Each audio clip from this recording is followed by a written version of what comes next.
kidding, you know? Yeah. Can become They serious. will put on a show for you I guys. see you are. Huh? I see you are beautiful. Beautiful, huh? Oh, the food. I like. I see your face. You're like, what? Crazy. But this time I take a photo to mine. Beautiful. That's why. Oh, yours looks really good, Patrick. That's very beautiful. That's the most beautiful.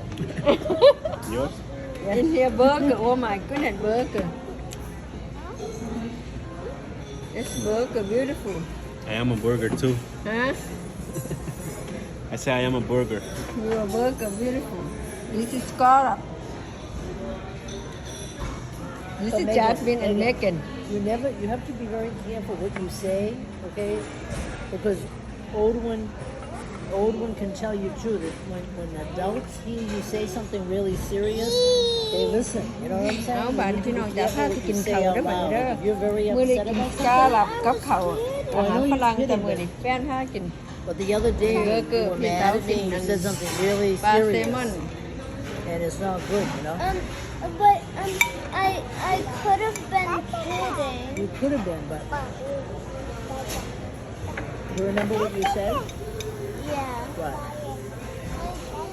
Mommy. Well, whisper to me. อะไรลูก I'll tell you what it's like. จ้าจ้าจ้าจ้าจ้า Very good burger, right? Did they put avocado? ลาลาลาลาน้องจะวิ่งลองเพลงมุมมุมมุมนี่กินข้าวอะไรลูก Really? Yeah. I bet Michael would like that one. Hả? I think she do có phải she say Megan.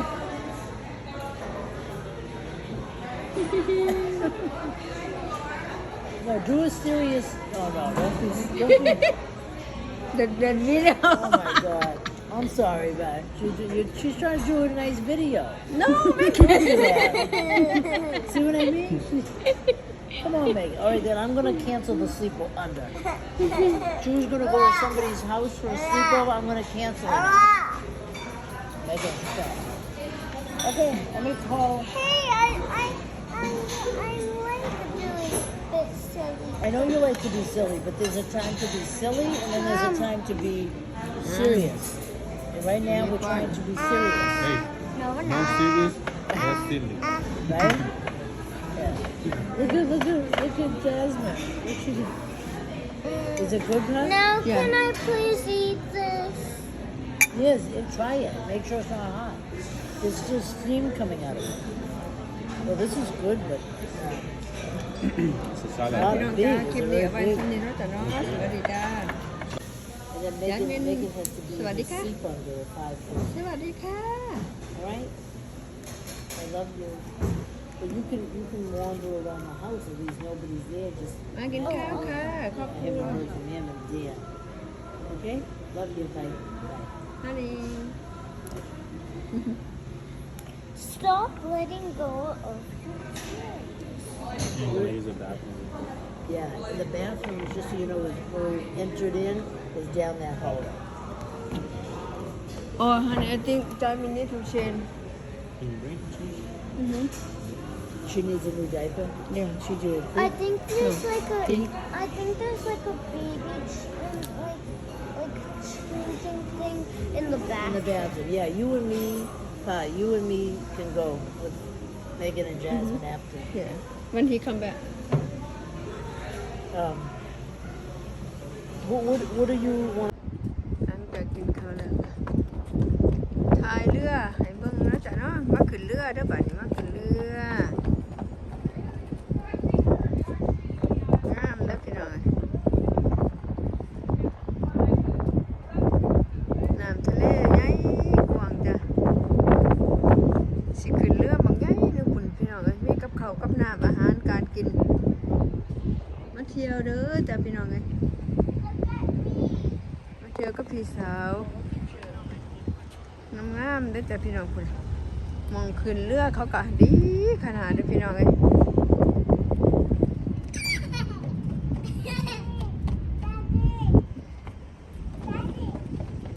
แป้นผ้าอยู่พุ่นสิพากันไปเที่ยวแต่งตัวธรรมดาซื่อๆดอกจ้ะพี่น้องเพราะว่า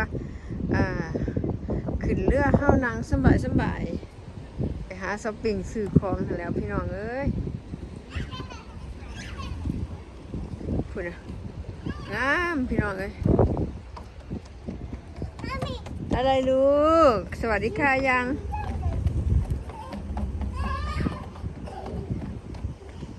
พี่สาวมีแต่ผู้ถ่ายรูปบัดนี้เอา ทั้งพี่สาวทั้งแฟนบัดนี้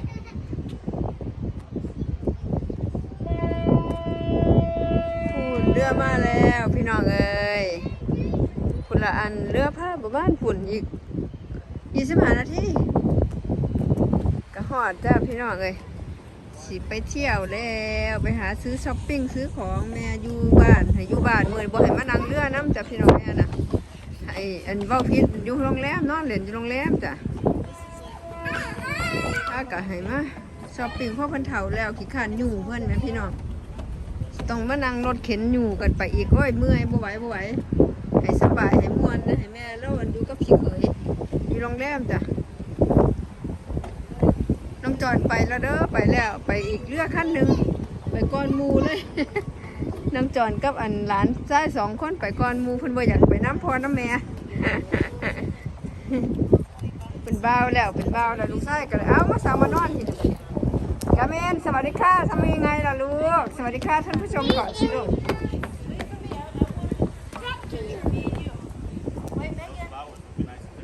Yeah, no sleep over there.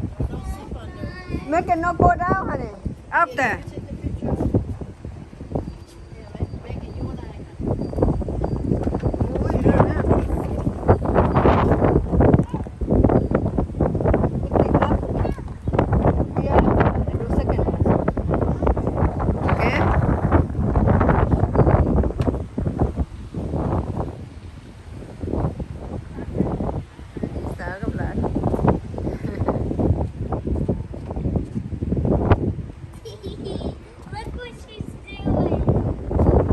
เรืออีก25 นาทีปุ่นเลยเพิ่นยังสิออกเรือนั่นท่าน่ะลูกสาวออกข้างนอกม่วนหลายเพิ่นเป็นผ้าสอนพี่สาวเฮ็ดค่ะน้ำไปเอาบรรยากาศชื่นๆโอ้ยลมแห้งพัดแรงๆพี่น้องเอ้ยลมแห้งพัดขนาดเลยไม่เก่น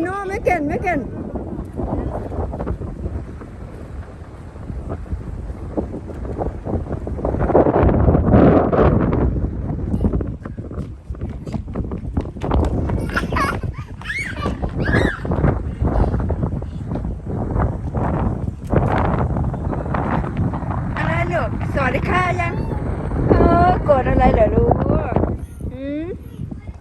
จะเป็นสวัสดีค่ะ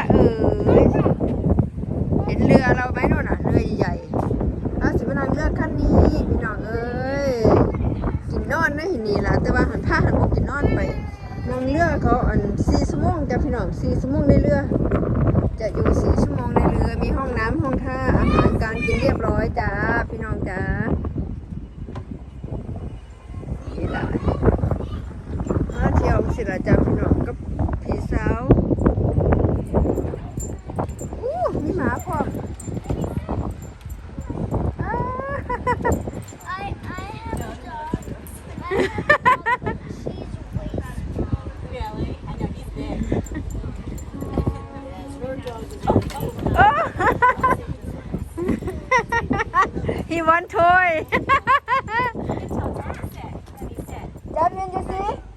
หมาลูกทำเห็นหมาไหม He's 2. So he's still learning. He two? What kind of dog? He's a lab Great Dane mix. Two, honey, 2 years old. I knew there was some lab. Yeah. He's bigger, right? He's big. That man. He's very sweet. mine is a habit. Ooh. Yeah, 8 pounds. So And her name's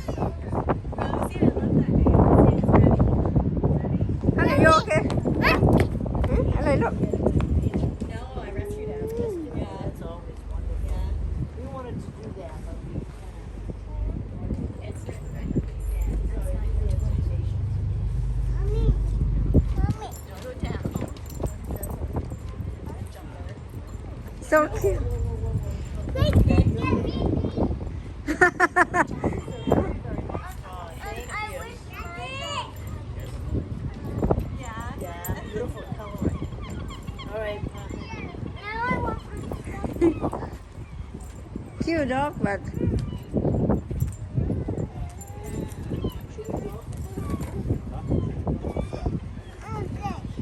โอเคพี่น้องจ๋าเดี๋ยวอัน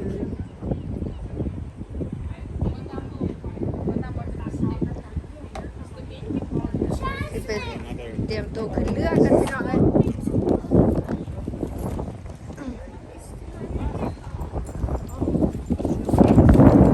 Yeah, she fun. She like to lay down. Yeah. We're gonna go home now. ตัวน้องยิ้มกลับบ้านเพราะว่าน้องยิ้มมันนอน I like using these. อันสิไปขึ้นอันเรือกันพี่น้องจ้ามันเพิ่นเอิ้นแล้วเพิ่นเรือมาจอดเสียบผ้าแล้วเรียบร้อยจ้าพี่น้องเอ้ยเอาอันเอาไว้สำนีกันแล้วจ้ะเนาะพบกันใหม่คลิปหน้าจ้าสวัสดีจ้าหลังจากกินข้าวอิ่มแล้วพากันสิมาขึ้นเรือใหญ่เด้อจ้าพี่น้องจ้านี่จ้าเรือใหญ่เรือคันนั้นเด้อจ้ากำลังจอดอยู่พูนมาขึ้นเรือท่าขึ้นเรือกับพี่สาว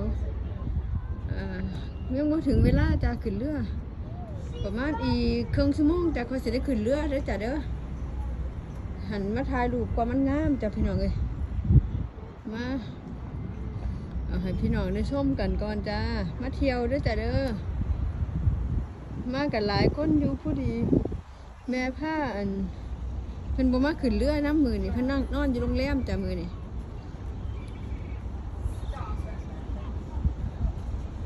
งามบ่จ้าพี่น้องเอ้ยงามมองขึ้นเรือน่ะเนี่ย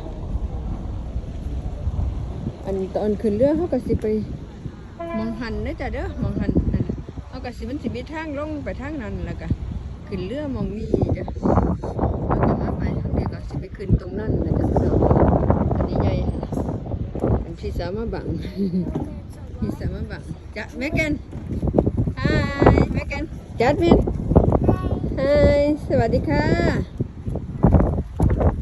สวัสดีค่ะลูกน้องสวัสดีค่ะยังไงอะจัดมินสวัสดีค่ะยังไงลูกสวัสดีค่ะยังไงล่ะลูก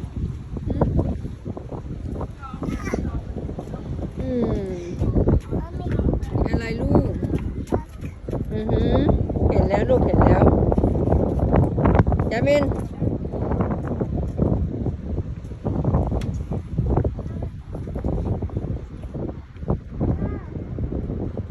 เรือใหญ่ขั้นนั้นสิมีอาหารกินทั้งหันอันแม่พากับนอนอยู่บ้านอยู่โรงแรมบ่ผิดนอนอยู่โรงแรมแล้วบ่ไปขึ้นเรือน้ำจ้ะพี่น้องขึ้นเรือเที่ยวหาช้อปปิ้งแบบนี้ซื้อของจ้ะพี่น้องไง